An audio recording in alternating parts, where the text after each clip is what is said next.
1.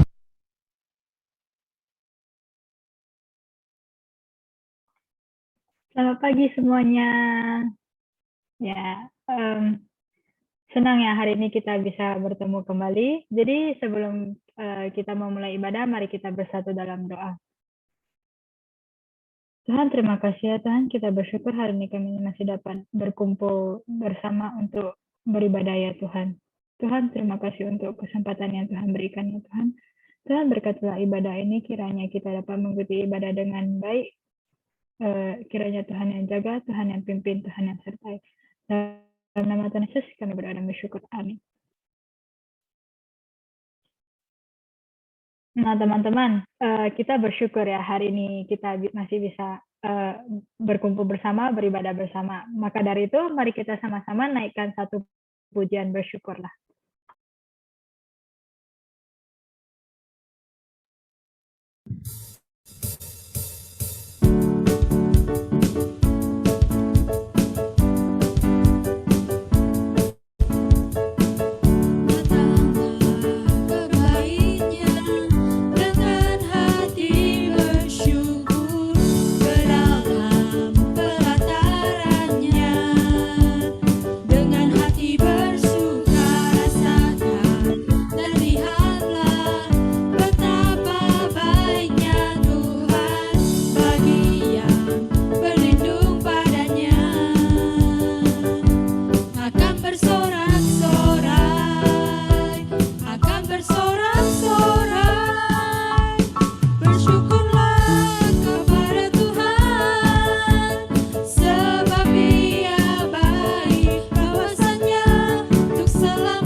Nah, teman-teman, sebelum kita mendengar firman, mari kita naikkan satu pujian, yaitu hidup ini adalah kesempatan.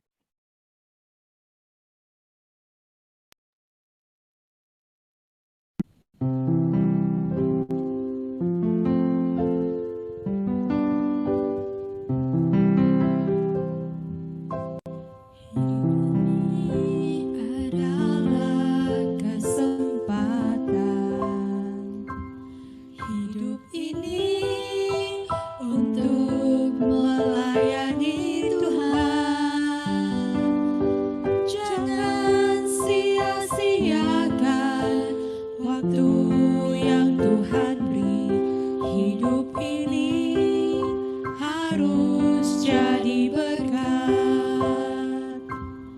Oh Tuhan, pakailah hidupku selagi aku masih kuat. Bila saatnya nanti ku tak berdaya lagi, hidup ini sudah jadi berkat.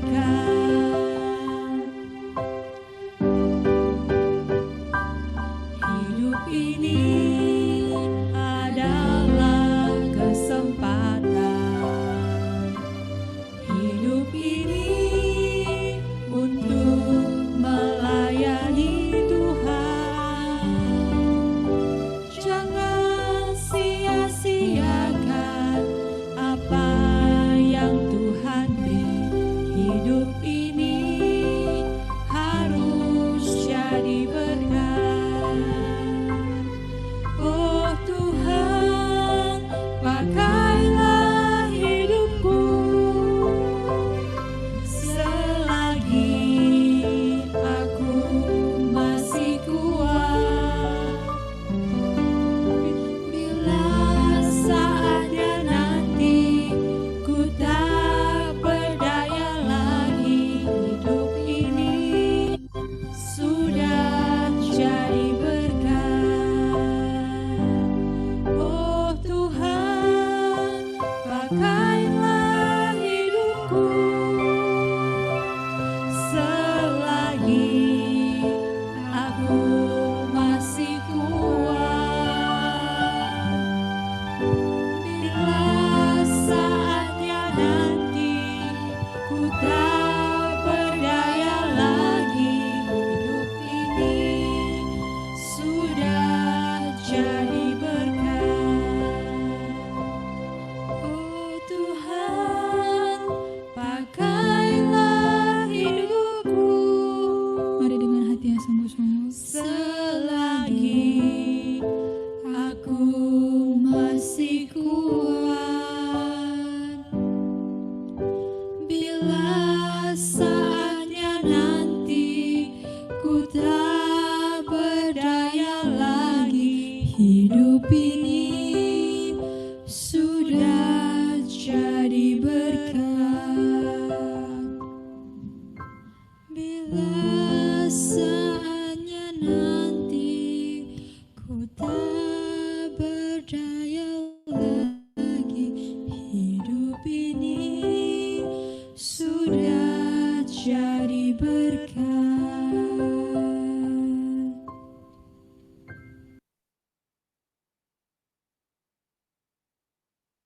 Mari teman-teman kita mempersiapkan diri kita untuk masuk dalam firman Tuhan. Kita lipat tangan, kita bersatu dalam doa. Terima kasih Tuhan untuk kesetiaan dan kebaikan Tuhan dalam hidup kami. Kami bersyukur atas kesempatan yang Tuhan telah berikan bagi kami. Tuhan, saatnya kami akan merenungkan firman-Mu, kiranya Tuhan yang mempersiapkan kami. Bukalah hati dan pikiran kami, Tuhan, supaya kami boleh berkonsentrasi, kami juga boleh memahami firman yang akan kami renungkan bersama-sama.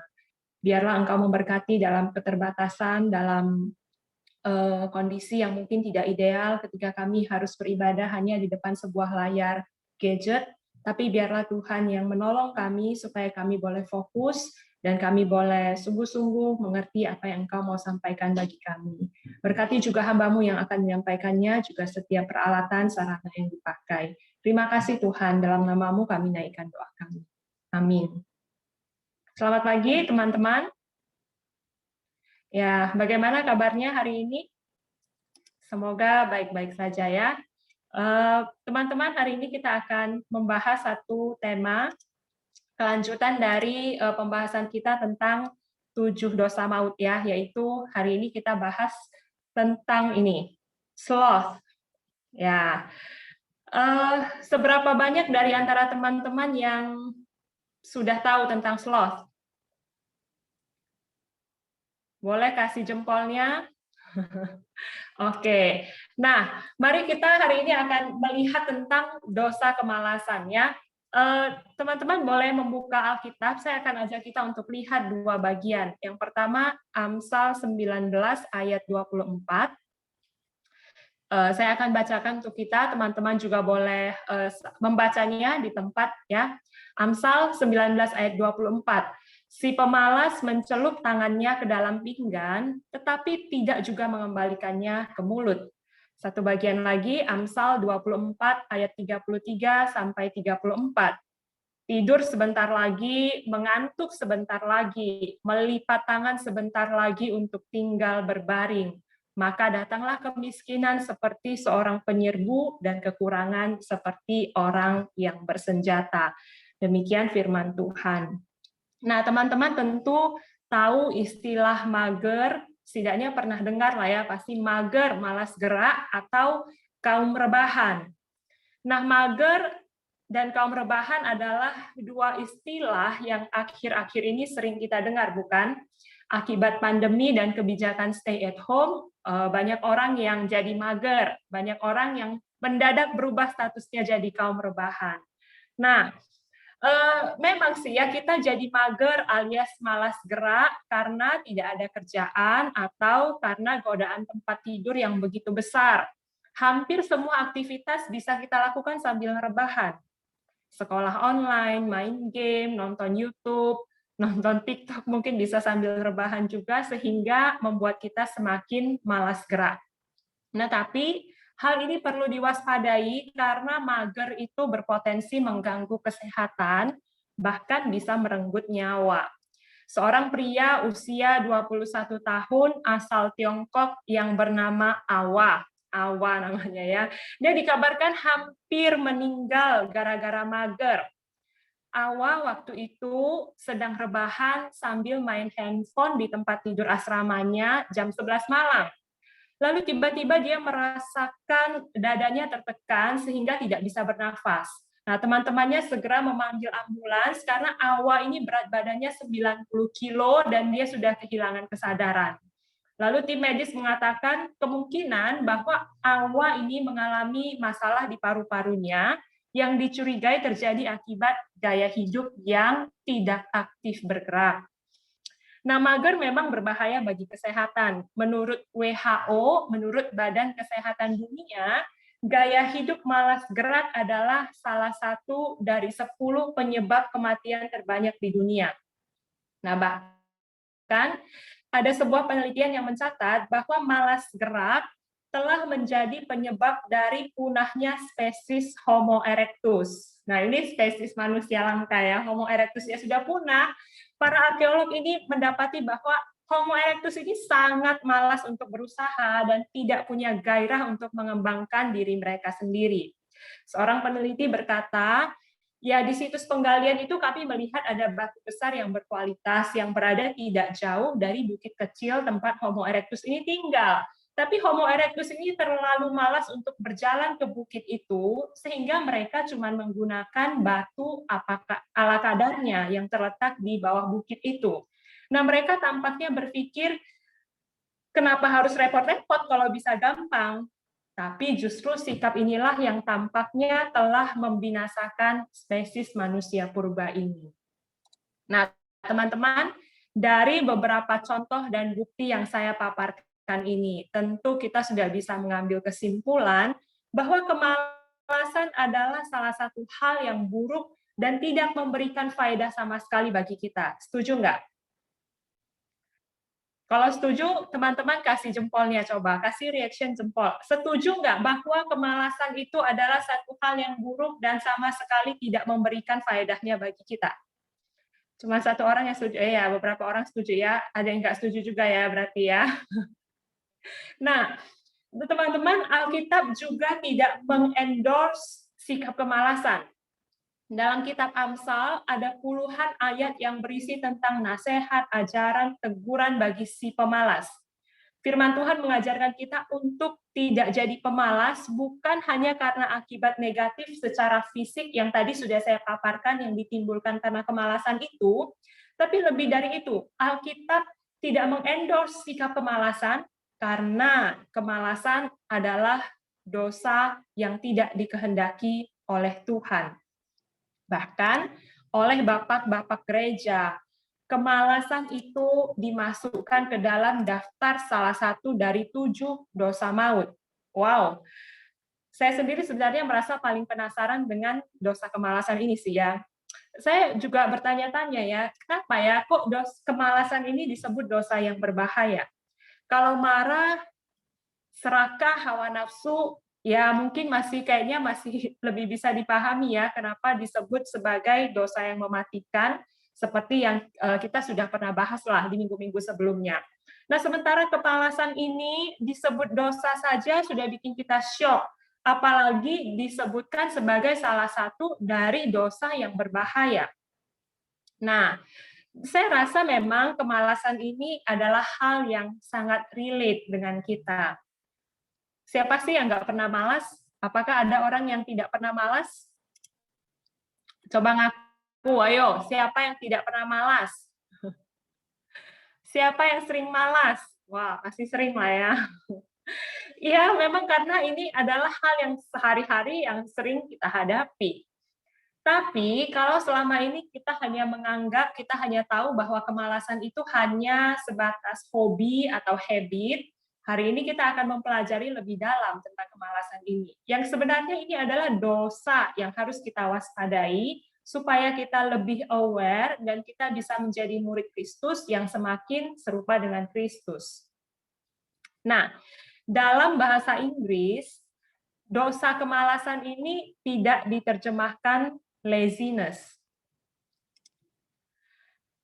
Dalam bahasa Inggris, dosa kemalasan seperti yang tadi saya sudah tulis di judulnya, dosa kemalasan ini disebut sloth.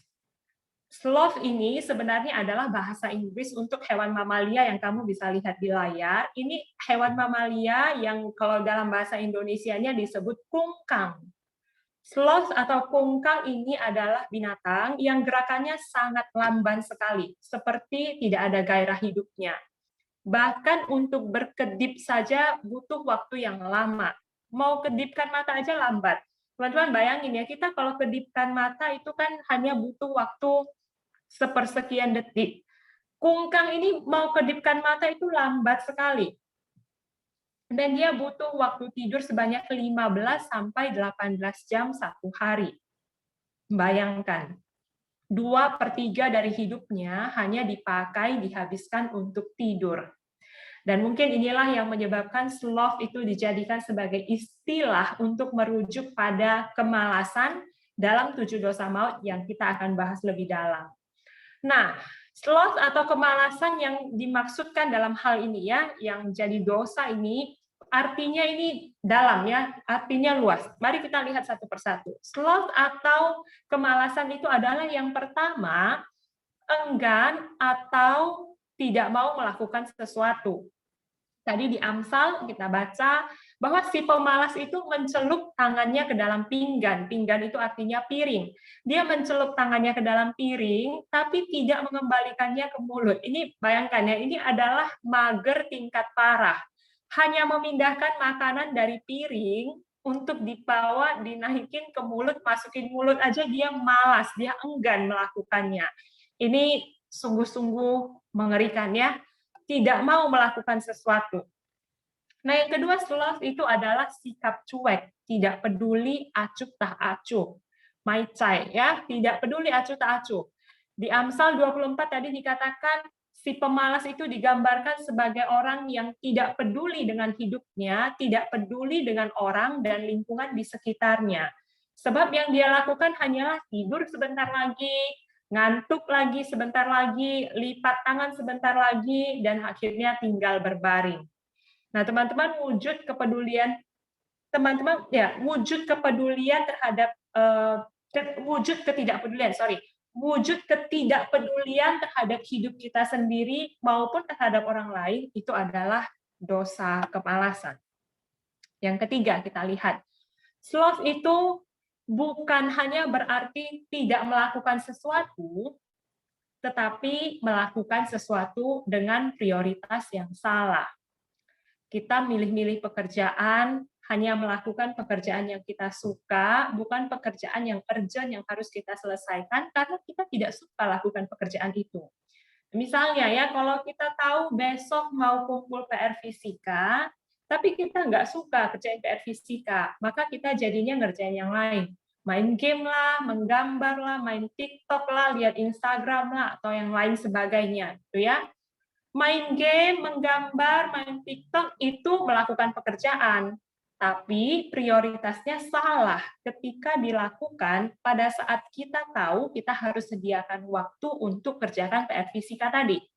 Nah, ini juga bentuk kemalasan, bentuk sloth, di mana kita melakukan sesuatu dengan prioritas yang salah. Yang keempat, sloth itu adalah memulai sebuah pekerjaan tetapi tidak menyelesaikannya. Jadi gantung pekerjaannya. Jadi sloth itu juga artinya, kemalasan itu artinya ya kita melakukan suatu pekerjaan, tapi tidak sampai tuntas. Nah, kenapa? Karena kerjakan sampai setengah, udah bosan, udah malas, sudah tidak punya gairah, dan akhirnya kita tidak menyelesaikan apa yang kita mulai. Ini juga adalah bentuk sloth. Dan yang terakhir, sloth itu adalah menunda-nunda pekerjaan. Yang dimaksudkan dengan menunda pekerjaan dalam hal ini adalah ketika kita tahu ada hal yang harus kita kerjakan, tapi kita mengabaikannya karena kita malas atau karena kita tidak suka lakukan pekerjaan itu. Nah, beda halnya ketika kita menunda sebuah pekerjaan karena kita tahu pekerjaan itu belum urgent untuk dilakukan.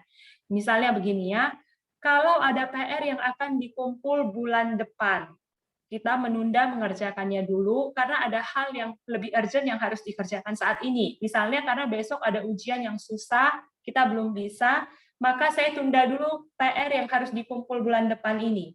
Nah, menunda ini bukan karena malas, tapi karena kita tahu prioritas. Yang dimaksudkan dengan menunda-nunda pekerjaan dalam hal ini yang merupakan definisi dari sloth itu adalah karena memang kita tidak ingin mengerjakannya. Jadi ditunda karena memang nggak pengen ngerjain. Sampai akhirnya sudah dekat-dekat mau kumpul, baru akhirnya SKS, sistem kebut semalam. Atau akhirnya begadang baru kerjain. Gitu ya. Nah, teman-teman, ini adalah beberapa arti dari sloth itu ya. Menunda pekerjaan, memulai pekerjaan, tapi tidak menyelesaikannya, melakukan sesuatu dengan prioritas yang salah, cuek, tidak peduli, acuh tak acuh, enggan atau tidak mau melakukan sesuatu.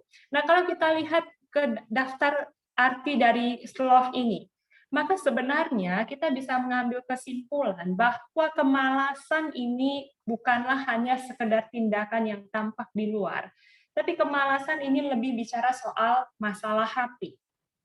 Tindakan yang tampak di luar, 5 poin yang baru saja saya jelaskan ini hanyalah gejala yang ditimbulkan karena masalah hati ini. Masalah dari kemalasan itu adalah karena seseorang tidak punya gairah, tidak punya hasrat di dalam dirinya untuk melakukan sesuatu. Ketika seseorang tidak punya gairah, tidak punya hasrat, tidak punya passion untuk melakukan sesuatu, maka sebenarnya dia itu sedang kehilangan kesempatan untuk menikmati sukacita, kasih, dan anugerah yang disediakan oleh Allah kepada kita lewat pekerjaan yang kita lakukan. Nah, teman-teman, sejak manusia pertama itu jatuh ke dalam dosa, mereka diberikan hukuman bersusah payah dalam pekerjaan yang mereka lakukan. Di sisi lain, memang pada awalnya Tuhan itu mendesain manusia untuk memenuhi bumi dan berkuasa atas segala ciptaan Tuhan yang lainnya. Kita bisa lihat ini di Kejadian 1 ayat 28. Ini bahkan sebelum manusia jatuh ke dalam dosa ya, Tuhan sudah kasih perintah mereka untuk berkuasa atas ciptaan Tuhan yang lain. Nah, itu artinya memang Tuhan menetapkan kita untuk aktif bekerja. Tuhan memang merancangkan kita supaya kita bisa aktif bekerja. Tapi akibat dosa, pekerjaan yang menjadi tanggung jawab kita itu harusnya jadi tanggung jawab kita lakukan dengan tidak mudah. Manusia yang sudah jatuh ke dalam dosa punya excuse untuk bersikap malas. untuk melakukan pekerjaan itu. Nah, tapi Allah sebenarnya juga sudah memberikan kepada kita solusi atas masalah ini. Tuhan sudah kasih solusinya dengan menyediakan penebusan dan pengampunan kepada kita melalui Yesus. Allah yang sudah menebus kita dan memilih kita untuk menjadi anaknya ini menghendaki kita untuk mengerjakan keselamatan kita. Kita yang sudah dipilih oleh Tuhan itu, Tuhan katakan, tetaplah kerjakan keselamatanmu. Tuhan juga menetapkan kita untuk melakukan pekerjaan baik yang sudah dipersiapkan olehnya sebelumnya. Nah, teman-teman, Allah mempersiapkan sebuah pekerjaan baik bagi kita, dan Dia mau supaya kita ambil bagian di dalam pekerjaan baik itu dengan melakukannya. Waktu kita malas, waktu kita enggan, waktu kita tidak punya gairah untuk melakukan pekerjaan itu, maka itu artinya kita menolak pemberian baik dari Tuhan. Atau itu juga berarti kita tidak menghargai atau menghormati rancangan baik dari Tuhan dengan menolak untuk hidup di dalamnya. Nah, oleh sebab itu tidak heran jika kemalasan itu disebut dosa yang berbahaya dan kita perlu waspada untuk tidak terjebak di dalamnya. Yesus sendiri ketika dia ada di dalam dunia ini, dia tahu betul bahwa misinya adalah melakukan kehendak Bapanya, melakukan ya. Maka kata Yesus, Bapakku itu bekerja, maka aku juga bekerja juga. Yesus juga bekerja. Rasul Paulus bahkan juga menegur jemaat di Tesalonika karena ada sebagian dari mereka yang salah paham mengenai ajaran tentang kedatangan Kristus yang kedua. Mereka beranggapan bahwa kalau nanti Kristus akan datang kembali ke dunia ini, buat apa kita capek-capek kerja? Lebih baik kita malas-malasan saja sambil kita menantikan waktu Tuhan dan menantikan Tuhan itu datang menjemput kita. Nah, tentu ini adalah pemahaman yang sangat keliru. Maka Paulus juga menegur mereka dengan berkata, siapa yang tidak mau bekerja, jangan makan. Kalau nggak mau kerja, nggak usah makan. Ini yang dikatakan oleh Paulus. Nah, teman-teman, Tuhan itu punya sebuah rencana dan tujuan yang spesifik bagi setiap pribadi kita. Tuhan telah mempersiapkan pekerjaan baik itu bagi kita, dan Dia mau supaya kita hidup di dalamnya dengan melakukan pekerjaan baik itu. Nah, sebab hanya dengan demikian kita bisa mendapatkan sukacita penuh karena tinggal di dalam Tuhan dan melakukan kehendak-Nya. Nah, jangan kita pikirkan bahwa pekerjaan baik ini hanya bicara soal nanti. Kalau saya sudah dapat kerjaan yang baik, kalau saya sudah tamat sekolah, saya kerja, saya baru disebut melakukan pekerjaan baik. Atau kalau nanti saya kerjanya jadi hamba Tuhan, ini adalah pekerjaan yang super duper baik. Tidak begitu, teman-teman. Justru pekerjaan baik ini adalah mencakup pekerjaan sehari-hari yang sangat biasa kita lakukan. Pekerjaan baik ini mencakup bagian-bagian hal yang menjadi tugas dan tanggung jawab kita pada saat ini. Sebagai siswa, setiap kita yang masih sekolah, pekerjaan baik itu adalah bicara soal bagaimana kita bertanggung jawab terhadap tugas-tugas kita di sekolah, terhadap tugas dan tanggung jawab kita sebagai anak di rumah. Ini juga bicara soal tugas tanggung jawab kita sebagai anak Tuhan, bagaimana kita bisa terus punya kerinduan untuk semakin mengenal Tuhan lewat doa, firman, juga lewat pelayanan yang kita lakukan. Nah, kabar baik adalah bahwa Tuhan yang baik dan beranugerah itu juga, Dia bukan cuma sudah mempersiapkan pekerjaan baik bagi kita, supaya kita nanti bisa dipersiapkan untuk menempati kerajaan sorganya nanti. Tapi Tuhan juga memberikan hari Sabat kepada kita untuk menjaga agar hidup kita seimbang. Nah, kita bekerja 6 hari lamanya, tapi ada hari Sabat, hari perhentian di hari ke-7, supaya kita bisa lebih lagi menikmati sukacita bersekutu dengan Tuhan di hari khusus itu. Nah, jadi Tuhan itu juga tidak sedang mengeksploitasi kita atau menyuruh kita gila kerja, pokoknya harus kerja terus. Enggak. Tuhan menyediakan hari perhentian supaya kita itu bisa berhenti dari pekerjaan kita dan kita bisa menikmati kebaikannya lewat hari Sabat. Wow, bukankah ini adalah sebuah kabar baik bagi kita? Nah, bukankah ini juga harusnya membuat kita semakin punya gairah, semakin punya passion untuk melakukan pekerjaan baik itu? Pertanyaannya, bagaimana sih selama ini kita melakukan pekerjaan kita? Apakah kita sudah melakukannya dengan penuh gairah dan semangat? Atau apakah kita malas, enggan, kita acuh tak acuh, tidak punya gairah dalam melakukannya? Teman-teman, jika kita sudah mendapati diri kita jatuh dalam dosa kemalasan ini, maka hal berikut bisa kita lakukan. Yang pertama, mari akui ketidakmampuan kita di hadapan Tuhan dan betapa kita memerlukan Tuhan untuk memberikan kepada kita semangat dan gairah di dalam diri kita untuk melakukan pekerjaan baik yang sudah Dia persiapkan bagi kita. Mari selidiki, apakah selama ini saya sudah jatuh dalam dosa ini? Kalau ternyata kamu mendapati dirimu, ya saya sudah jatuh dalam dosa ini, mari akui itu di hadapan Tuhan. Akui bahwa kamu sungguh-sungguh membutuhkan Tuhan untuk memberikan semangat bagi kita untuk melakukan pekerjaan itu. Dan yang kedua, mari kita belajar untuk menggunakan setiap kesempatan yang ada dengan sebaik mungkin, sebab waktu yang terlewat itu tidak mungkin terulang kembali. Kita juga perlu berusaha ya, kita juga perlu belajar menggunakan setiap kesempatan yang ada itu dengan sebaik mungkin. Dalam bahasa Yunani ada sebuah kata yang spesifik untuk merujuk pada waktu sebagai kesempatan yang tidak akan terulang lagi. Kata itu adalah kairos. Setiap waktu yang kita jalani hari ini, jam ini, menit ini, detik ini adalah kairos. Waktu spesifik itu, kairos yang harus kita gunakan sebaik mungkin, karena kesempatan ini hanya ada sekali pada saat ini, at this moment, gitu ya, dan tidak akan mungkin terulang kembali. Pukul 11 hari ini, tanggal 25 April 2021, tidak akan terulang lagi. Kesempatannya hanya satu kali. Nah, dalam mitologi Yunani, ada sebuah kisah menarik tentang dewa kesempatan.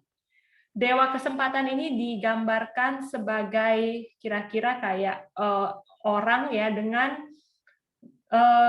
kepala botak. Jadi dewa kesempatan ini digambarkan kepalanya botak di bagian belakang dan rambutnya itu hanya ada di bagian depan yang diikat gitu ya. Satu muncul cuma di sini rambutnya bagian depan, sedangkan belakangnya botak. Dan kemudian dia punya sayap di bagian kakinya, sehingga dewa kesempatan ini berjalan dengan cepat sekali. Dia juga jarang lewat. Sehingga ketika dia lewat, itu adalah kesempatan yang langka, dan kita harus siap sedia untuk menangkapnya. Tapi kita nggak bisa menangkapnya dari belakang, karena kan belakangnya botak, licin kan, nggak bisa ditangkap. Kita cuma bisa menangkap kesempatan itu kalau kita sudah siap-siap dan sebelum dia tiba, kita sudah ada di depannya. Kalau kita ada di depannya, ketika dia lewat, maka kita bisa menarik rambutnya dan kita bisa menangkap kesempatan itu. Nah, teman-teman, tentu kita tidak percaya pada mitologi manapun. Ini hanya sebuah cerita mitos kan yang diceritakan. Tapi gambaran ini memberikan gambaran kepada kita bahwa seharusnya demikianlah kita menggunakan kesempatan yang ada. Kira-kira gambarannya seperti dewa kesempatan itu. Yang datangnya hanya sekali, begitu cepat, dan kita harus siap sedia untuk menangkapnya. Dan itulah tanggung jawab kita, teman-teman. Bagaimana kita bisa menggunakan kairos yang dipercayakan kepada kita, bagaimana kita bisa bertanggung jawab mengatur waktu kita dengan baik, supaya kita tidak kehilangan momen kairos itu. Dan tentu saja, orang yang malas pasti tidak akan bisa menangkap kairos itu, karena dia tidak punya gairah untuk itu. Hanya orang yang punya gairah, hanya orang yang punya passion, punya semangat, yang bisa menangkap kesempatan itu dengan baik. Ya, teman-teman, harus saya akui juga bahwa saya sendiri akhir-akhir ini juga berjuang ya untuk melawan dosa kemalasan. Pandemi ini juga sudah membuat pola hidup saya berubah, sehingga kadang-kadang saya merasa saya punya excuse untuk bangun lebih lama, tidur lebih lama, Padahal saya pikir juga kalau saya disiplin dan mengatur waktu saya dengan baik, saya punya kesempatan lebih banyak untuk mengembangkan diri. Ya memang sih, dengan bangun lebih lama kerjaan saya masih bisa. Saya terkadang punya excuse begitu ya, "Oh kan, tapi semua kerjaanku bisa beres, aku nggak nunda-nunda, masih bisa selesai dilakukan." Betul sih, tapi kalau waktu saya merenungkan ini, saya pikir-pikir lagi ya, kalau saya bisa mengatur waktu saya dengan baik, kalau saya bisa, bangun lebih awal misalnya. Kalau saya bisa manfaatkan lebih baik waktu saya, maka saya punya kesempatan yang lebih banyak untuk mengembangkan diri. Saya punya kesempatan lebih banyak untuk baca buku misalnya, punya waktu lebih banyak untuk memberi perhatian kepada orang lain. Dan saya mengakui itu, dan saya sendiri juga berjuang untuk melawan dosa kemalasan ini. Nah, teman-teman, mari kita berjuang bersama-sama. Dan kiranya Tuhan menolong kita untuk kita bisa belajar menggunakan setiap kairos yang ada itu dengan sebaik mungkin, baik ketika kita melakukan pekerjaan kita sebagai seorang murid, yang mungkin kita juga sudah terlena ya dengan sekolah online ini, tapi mari kita berjuang gunakan waktu kita dengan baik. Mari kita berjuang untuk lakukan tanggung jawab kita sebagai anak di rumah untuk tidak lupa bantu orang tua kita. Mari kita juga lakukan tanggung jawab kita untuk berelasi dengan Tuhan, supaya kita bisa menikmati setiap kairos yang ada itu dengan Tuhan dengan sebaik mungkin. Waktu kita saat teduh pribadi, waktu kita mendengarkan firman seperti saat-saat ini. Nah, kiranya Tuhan menolong kita untuk kita tidak jatuh lebih dalam pada dosa kemalasan ini. Amin. Mari kita berdoa. Tuhan, terima kasih untuk firman yang sudah disampaikan. Kami bersyukur, kami sungguh mengucapkan syukur kepada Tuhan untuk kesempatan, untuk karunia yang Tuhan telah berikan bagi kami. Biarlah Engkau menolong kami, Tuhan, supaya kami boleh terus belajar menjadi anak-anak Tuhan yang semakin mengasihi Engkau, yang boleh belajar menggunakan setiap waktu kesempatan yang ada dengan sebaik mungkin. Terima kasih ya Bapa. Kami naikkan doa kami dalam nama Tuhan Yesus, Juru Selamat kami yang hidup. Amin.